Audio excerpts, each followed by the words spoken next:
चलिए अब आगे बढ़ते हैं। खबर उत्तराखंड से है। हिंदुस्तान की ढाल पाकिस्तान की, तो महाकुंभ में अमृत स्नान इस वक्त चल रहा है। देखते थे तो वहाँ से इंस्पायर हुए कि अगर वो कर सकता तो हम भी वहाँ पहुँच सकते हैं, राइट? मैंने कहा जो ये न्यूज़ पढ़ रही बैठ के, मैंने कहा ये तो मैं भी कर सकता। बहुत स्वागत है आप सभी का इस खास पॉडकास्ट में और आपके साथ मैं हूँ सुजल वर्मा। आज इस पॉडकास्ट में आपकी मुलाकात में एक ऐसी शख्सियत से कराने जा रहा हूँ जो इस कोटद्वार से जैसे छोटे शहर से बाहर निकलकर मीडिया जगत में अपने संघर्ष, अपने मेहनत के आधार पर एक बड़े पायदान पर आज पहुंची है। बहुत स्वागत है प्रियंका जी आपका। नमस्ते, थैंक यू बहुत so much for having me here. तो हम सबसे पहले शुरुआत करते हुए मैं जानना चाहूँगा, एक बेसिक सा सवाल आपके सामने रखूँगा कि भारतीय लोकतंत्र का चौथा स्तंभ कहा जाता है मीडिया को, तो इस मीडिया जगत में आने की प्रेरणा कहाँ से मिली और कैसे इस मीडिया में आने का आपने निर्णय ले लिया? प्रेरणा तो मुझे अपने पापा से ही मिली है, क्योंकि मैं बताती हूँ, मैं जब बहुत छोटी थी, हम मतलब मेरे घर में शुरुआत से ही रहे न्यूज़ देखी जाती थी। तो मेरे पापा बहुत न्यूज़ देखते हैं और वो जब रात को बैठते थे न्यूज़ देखते थे तो मुझे भी ये रहता था कि अभी भी देखते हैं और अभी भी प्रॉपर मतलब काफ़ी न्यूज़ वो देखते हैं। तो मुझे ये रहता था कि पापा न्यूज़ देखते हैं और न्यूज़ में एक एंकर, टीवी पर एक एंकर है जो कि खबर बता रही है, तो मुझे लगता था हमेशा यार ये काम तो मैं भी कर सकती हूँ। तो इंस्पिरेशन तो वहीं से मिल गई थी। उसके बाद बस पहले अपनी पढ़ाई सब पूरी करी, उसके बाद पता किया कि अब क्या करना है। अच्छा, पहले ग्रेजुएशन यहीं से की, उसके बाद मीडिया के कोर्स के बारे में जानकारी जुटाई कि क्या किया जा सकता है, कहाँ से किया जा सकता है, तो वो सब इकट्ठा किया। उसके बाद फिर एडमिशन लिया नोएडा में, वहाँ से पढ़ाई की और उसके बाद जॉब में। तो इंस्पिरेशन की बात करें तो प्रेरणा वहाँ से मिली जो टीवी पर एंकर आप देखते थे। हाँ, पिताजी चालू करते थे और आप देखते थे, तो वहाँ से इंस्पायर हुए कि अगर वो कर सकता तो हम भी वहाँ पहुँच सकते हैं, राइट? मैंने कहा जो ये न्यूज़ पढ़ रही बैठ के, मैंने कहा ये तो मैं भी कर सकती हूँ। और फिर क्लास में भी मुझे बहुत, हमारे ऐसे होता था क्लास में कि ना, जैसे एक चैप्टर है तो एक एक पैराग्राफ हर एक बच्चा पढ़ता था, तो है ना, तो मैं बहुत ईगरली वेट करती थी कि मेरी टर्न कब आएगी और मुझे कब अपना वाला वो पैराग्राफ पढ़ने को मिलेगा। तो ऐसे क्लास में खड़े होकर वो पढ़ना मुझे बड़ा अच्छा लगता था। तो मुझे लग गया था कि हाँ, ये ऐसा काम है जो इसमें मज़ा आने वाला है और ये मैं करना चाहूँगी आगे भी। तो बचपन से एक न्यूज़ एंकर अंदर बैठा हुआ था? हाँ, वो पहले से ही था जी। तो अभी जिस तरीके से आप एक लंबे अरसे से मीडिया जगत में हैं और कई न्यूज़ चैनल्स के साथ आपने काम करा होगा, लेकिन आज जैसे कि आप जी मीडिया के साथ काम कर रहे हैं, देश का एक बड़ा मीडिया संस्थान है, लेकिन आज आप कहाँ हैं? कोई चीज़ होती है वो सबको दिखती है, लेकिन बैकएंड अगर हम बात करें, बैकग्राउंड में क्या चल रहा है उस पर्दे के पीछे, वो बहुत से लोगों को नहीं पता होता। खासकर आपके माता पिता या आपके रिश्तेदार जानते होंगे और दो चार मित्र। तो मैं चाहता हूं कि आप ये बात भी सभी दर्शकों के सामने रखें कि जब शुरुआत हुई तो पहला चैनल कौन सा था और इस लंबी यात्रा में कितने साल आपको हो गए और कैसे कैसे सफ़र यहाँ तक आज पहुँचा इस मुकाम तक? शुरुआत मेरी आज तक से हुई थी। मेरी पहली जॉब वहीं पे लगी थी जी। तो वहीं से ITMIC कॉलेज से ही मैंने पढ़ाई की थी, डिप्लोमा कोर्स किया था। उसके बाद क्लासेस हुई थी, उसके बाद इंटर्नशिप हुई थी, तो इंटर्नशिप के दौरान ही मेरा प्लेसमेंट हो गया था। उसके बाद सबसे पहले मुझे मौका मिला था डिजिटल में काम करने का। तो डिजिटल उस वक्त काफ़ी नया था, तो मैं बहुत एक्साइटेड थी क्योंकि डिजिटल पे और आप काम भी अच्छा था, क्योंकि डिजिटल हम सभी लोग फ़ोन यूज़ करते हैं। फ़ोन आजकल बच्चा फ़ोन यूज़ कर रहा है, तो सब फ़ोन देखते थे, तो सबसे पहले तो उसी में मौका मिला, तो बहुत अच्छे से उसको करा और बहुत मज़ा भी आया। उसके बाद धीरे धीरे करके फिर जैसे कुछ टाइम के बाद जैसे स्विच किया, तो फिर दूसरे प्लेटफॉर्म में, दूसरे चैनल में, तो जी में आई, तो यहाँ पे टीवी प्लस डिजिटल दोनों में ही करने का मौका मिला। तो दोनों ही बहुत अपने आप में बहुत ही अच्छी चीज़ें हैं और डिजिटल में भी आपको बहुत मज़ा आएगा और टीवी पे भी आपको बहुत मज़ा आएगा। तो लगभग मैम आपको कितना लंबा अरसा हो चुका है मीडिया में? मैंने 2017 में कोर्स किया था, 2018 में मेरी जॉब लग गई थी जी। तो उस हिसाब से 7 to 8 ईयर्स मुझे हो गए जी। तो अगर एक लाइन में अगर मैं बोलूँ डिफ़ाइन करें 7-8 साल के तजुर्बे को, एक्सपीरियंस को, तो क्या कहेंगे कितना शानदार रहा अब तक? बहुत ही प्रेरणादायक रहा और बहुत ही सीखने वाला रहा। मुझे सीखने को बहुत कुछ मिला है। मुझे लगता है ये जो प्रोफेशन है ये आपको एक ज़िम्मेदार नागरिक भी बनाता है जी। तो मुझे ऐसा लगता है कि एक नागरिक के तौर पर भी एक आप बेहतर इंसान भी बनते हो, बेहतर नागरिक भी बनते हो, क्योंकि मीडिया एक जॉब नहीं, एक जिम्मेदारी है। मतलब पत्रकारिता एक जिम्मेदारी है। ये आप इसको ऐसे नहीं सोच सकते कि आप एक जॉब कर रहे हो, आप जिम्मेदार हो, आप हर उस खबर को बताने के लिए जिम्मेदार हो, आप लोगों की आवाज़ हो, तो आप बहुत जिम्मेदारी बन जाती है। जो लोग नहीं खुद से नहीं बोल पाते, आप उनकी बातें उठाते हो, आप उनके जो जी। मुद्दे वो उठाते हो। बहुत बहुत बड़ी जिम्मेदारी हाँ, तो आपके जिम्मेदारी कंधों है पर ये एक, तो आप जिम्मेदारी से बोल सकते हैं। जी। जैसे मैम हर नेता के लिए खासकर चुनाव अभियान के दौरान बहुत सारे ऑफर्स आते हैं पार्टी स्विच करने का, तो उसके लिए बहुत बड़ा डिसीजन होता है, उस समय भी बहुत बड़ा इम्पोर्टेंट होता है उसके लिए कि क्या करें, इधर जाएं उधर जाएं, कहाँ ज़्यादा संभावना है, कहाँ बेहतर अपॉर्चुनिटी मिल रही है। तो इस दौरान आपको भी, मुझको लगता है, बहुत सारे ऑफर्स भी मिले होंगे अलग अलग संस्थानों के द्वारा। जॉब में देखिए आपको ऑफर आते रहते हैं, आप सिर्फ मीडिया नहीं, आपके किसी भी और भी जी, अगर आप में बशर्ते काबिलियत हो, हाँ, वो आप चाहे बात हो आप आपके इंजीनियर हो या फिर आप किसी और फील्ड में आपने MBA करा हो, तो आप चाहे मार्केटिंग फील्ड में हो, चाहे आप इंजीनियर हो, तो ऑफर्स तो आपको हर जगह से आते ही हैं। आप इंसान स्विच करता ही है और उसको हर जगह से ऑफर आते रहते। तो ये भी ऐसी है कि आप मीडिया में भी काम करें तो आपको और चैनल से भी आते रहते हैं ऑफर। जब आपका काम अगर आपको किसी को आपका पसंद आता है तो आते हैं। जैसे आपने बताया कि मैंने स्टार्टिंग में नोएडा से एजुकेशन ली इसकी मास कॉम की, तो अभी जैसे हम बात करें कि पहले पत्रकारिता की बात करें, अगर हम 10, 15, 20 साल पीछे चले जाएं तो वहाँ BJMC, BMC ऐसी कोई डिग्रियां मुझे लगता है ज़्यादा प्रचलित नहीं होंगी, शायद हो सकता है कि इक्का दुक्का कॉलेज कराते हों। लेकिन 2025 में मास कॉम करना एक तरीके से मुझे लगता है अनिवार्य हो गया अगर आपको मीडिया जगत में जाना है। तो मैम इसका रेलिवेंस कितना है कि आप BJMC करें, MJMC करें, तब आप मीडिया में जाएं, मेन स्ट्रीम मीडिया जो है काम कर रहे हैं उसमें? मुझे लगता है कि अगर आपको क्लियर है कि आपको इसी फील्ड में आगे बढ़ना है, तो फिर आप बिल्कुल बेशक आप जा सकते हैं, BGMC आप कर सकते हैं। लेकिन अगर मैं अपना बताऊं तो मैंने BSc की थी, यहीं से HNB से ही मैंने BSc की थी। उसके बाद मैंने 1 ईयर वाला जो है डिप्लोमा कोर्स किया था। तो उस वक्त तो ऐसे भी हो गया था, तो आज के टाइम पे हो सकता है ऐसे अनिवार्य हो गया हो, लेकिन जब मैंने किया था तब ये था कि ग्रेजुएशन के बाद मैंने 1 ईयर डिप्लोमा कोर्स किया था और वो इनफ था। जी।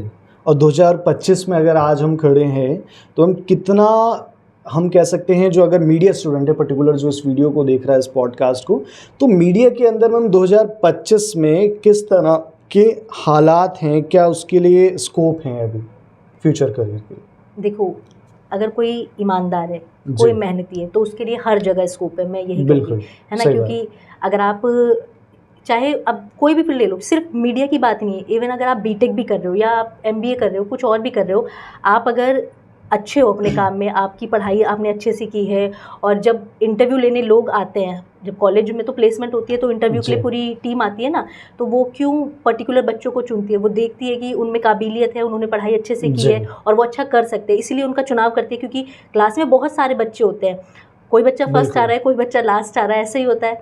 तो मीडिया भी कोई बिल्कुल अलग फील्ड नहीं है। हाँ, जिम्मेदारी आपकी बढ़ जाती है, लेकिन जैसे आपको और किसी कोर्स में भी आपको पढ़ाई करनी पड़ेगी, आपको अपनी काबिलियत साबित करनी पड़ेगी, उसी तरह से इसमें भी अगर एक अनोखा फील्ड है। हाँ, ऐसा नहीं है कि कैसे होगा, मतलब हो जाएगा। अगर आप मेहनती हो, आप ऑनेस्ट हो, अपने काम के प्रति आप ईमानदार हो, तो हो जाएगा। ऐसे कोई नेगेटिव कभी नहीं सोचना चाहिए, हमेशा पॉजिटिव रहना चाहिए कि कर सकते हो और कर लेंगे जो कर। जैसे आपकी सोच होती है वैसी चीजें आपके साथ होने लग जाती हैं समय के साथ साथ। भगवान का शुक्रिया अदा करें और अपने जो ईमानदार है, सबसे पहले मैं तो ये बोलूँगी आपकी इंटेंशन बहुत अच्छी होनी चाहिए, इंटेंशंस आपकी प्योर होनी चाहिए। एथिक्स क्या बोलते हैं? बिल्कुल, एथिकली आपको बहुत स्ट्रांग होना चाहिए, आपकी इंटेंशंस अच्छी होनी चाहिए, ईमानदार हो, भगवान पे विश्वास रखते हो तो हो जाएगी। क्योंकि जैसे कि आपने कहा कि ये प्रोफेशन सिर्फ नौकरी करने का नहीं है, यहाँ पे जिम्मेदारी आप पे दुगनी है। हाँ, बिल्कुल जी।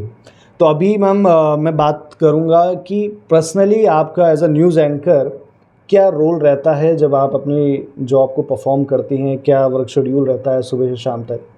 देखिए, मीडिया में हमारा क्या होता है, शिफ्ट्स जो है वो फिक्स्ड नहीं रहती हैं जी। तो आपको सुबह भी खबर पढ़नी है, आपको शाम को भी देनी है, क्योंकि हर वक्त ही खबरें, तो ये जैसे पुलिस की नौकरी हो गई या फिर जैसे 24 घंटे वाली, या फिर जैसे डॉक्टर्स होते हैं उनका होता है किसी भी टाइम इमरजेंसी हो जाती है, तो ऐसी मीडिया में होता है आप हर वक्त आप रहते हो एक्टिव अपने काम को लेकर, तो ज़रूरत कभी पड़ सकती है। हाँ, ये होता है कि एक बांध दी जाती है, शिफ्ट बांध दी जाती है, जैसे मॉर्निंग में कौन है 6 to 3 PM या 6 to 2 PM की जो भी शिफ्ट होती है, उसके बाद इवनिंग शिफ्ट होती है, मिड शिफ्ट होती है, तो 9 घंटे आपको देने होते हैं अपने। उसमें ये नहीं कि आप 9 घंटे बिल्कुल लगे हुए आप काम कर रहे हो, नहीं, आप रिलैक्स भी करते हो, आप काम भी कर रहे हो, तो अच्छे से हो जाता है। क्योंकि अगर बात करें कोई एक बड़ा या मेजरली इंसिडेंट हो जाता है, कोई इवेंट हो जाती है, घटना हो जाती है, तो वो 9 घंटे तक ही सीमित नहीं है फिर आपकी जॉब, क्योंकि आपका डबल रोल है, आप कह चुके हैं। बिल्कुल, जैसे अभी वॉर की जब बात आई थी कि है ना, जो टेंशन ऑपरेशन सिंदूर, टेंशन जो इंडिया पाकिस्तान की होगी, तो उस दौरान मुझे लगता है हर कोई डबल मेहनत कर रहा था जी। जो काफ़ी सारे जो मीडिया में हमारे खुद के ऑफिस में थे नाइट स्टे भी कर रहे थे, क्योंकि कभी भी कुछ भी घटना घट जा रही थी। तो इसलिए जब इस तरह की कुछ बड़ी चीज़ें होती हैं तो वो खुद से ही होता है, आपको खुद ही मन नहीं करेगा कि आप घर जाओ। नहीं, अगर भाई इतनी बड़ी चीज़ हो रही है आपका कैसे मन करेगा, तो सवाल ही नहीं, खुद ही मन नहीं करेगा। आपको ये नहीं लगेगा कि हाँ मेरी शिफ्ट हो गई मैं जा रहा हूँ, आपका खुद ही मन नहीं करेगा। इतनी बड़ी चीज़ें कि हम कैसे, ये तो हमारी तो जिम्मेदारी है ना, हमारे लिए तो और भी बड़ी चीज़ हो जाती है, तो आप खुद ही रुकोगे, आप खुद ही कि नहीं ऐसे कर लेते, तो ये चीज़ होती है। तो इससे ही जुड़ा सवाल मैम एक और मैं आपसे पूछूंगा कि ख़ास तौर पर एक पत्रकार के नाते और इतने सालों से आप हैं, तो आपने क्या चीज़ रियलाइज़ करी है कि सबसे बड़े चैलेंजेस क्या हैं मीडिया इंडस्ट्री में, एक फ्रेशर के लिए भी और एक जो 5-7 साल इस इंडस्ट्री में दे चुका है, बड़े चैलेंजेस? देखिए, चैलेंजेस मुझे लगता है, चैलेंजेस तो मुझे नहीं लगता है ऐसे कुछ चैलेंजेस होते हैं। चैलेंजेस तब होते हैं जब आपको पता ही नहीं आपको क्या करना है। अगर आपको पता है कि आपको क्या करना है तो आई थिंक जब आपका वाई क्लियर नहीं है, वो तो बहुत बड़ी समस्या है। चैलेंजेस ही चैलेंजेस है, लेकिन आपको जब पता ही नहीं आपको क्या करना है, लेकिन आपको अगर क्लियर हो किसी चीज़ को लेके तो फिर आपको चैलेंजेस नहीं, फिर आपको सोल्यूशन दिखेंगे कि अच्छा ऐसा करना है तो मुझे ऐसा करना होगा, ऐसा करना है तो मुझे ऐसा करना होगा। तो चैलेंजेस वाली ऐसी कोई चीज़ नहीं आती, बस आप स्ट्रॉन्ग रहे। कभी कभी ये होगा कि आप किसी चीज़ में कोशिश कर रहे हैं, कभी अप डाउन हमेशा आते हैं, हर चीज़ों में आते हैं अप्स डाउन, तो वो आते हैं, वो नॉर्मल है, वो सबके लिए नॉर्मल है। लेकिन ये है कि आप बस अपना काम करते रहो, ट्राई करते रहो, कभी गिव अप मत करो, तो फिर हो जाएगी चीज़ें। जी। और इस दौरान मैम बात करें कि कौन कौन सी पर्सनैलिटीज़ हैं जिसका आपने खासकर एक इंटरव्यू लिया हो कभी, या फील्ड पे आपने कभी मुलाकात करी हो, जो आपके लिए भी बहुत बड़ा एक्सपीरियंस रहा हो, यार हम भी आज कहाँ से कहाँ पहुँच गए, फील होता है कभी? हाँ, शुरुआत में बिल्कुल ऐसा लगता है, लेकिन मतलब जब शुरुआत मैंने की थी तो काफ़ी पॉलिटिशियंस के करने का मौका मिला, इंटरव्यू काफ़ी सेलिब्रिटीज़ का मिला, खासकर जिनको हमने हमेशा सिर्फ टीवी पे या बड़ी स्क्रीन पर देखा है, जैसे चाहे वो कोई बहुत बड़े एक्टर हो गए, तो बिल्कुल उनसे जब मिले तो थोड़ा अलग लगता है, अच्छा लगता है कि जिन्हें हमने देखा है, सिर्फ वो दूर से देखा, उनसे हमें मिलने का, बात करने का मौका मिल रहा है, तो वो एक एक्सपीरियंस अच्छा होता है। लेकिन आज हम इतना मेहनत कर संघर्ष कर आज उनकी बराबरी पर हैं और हम उनसे बात कर रहे हैं।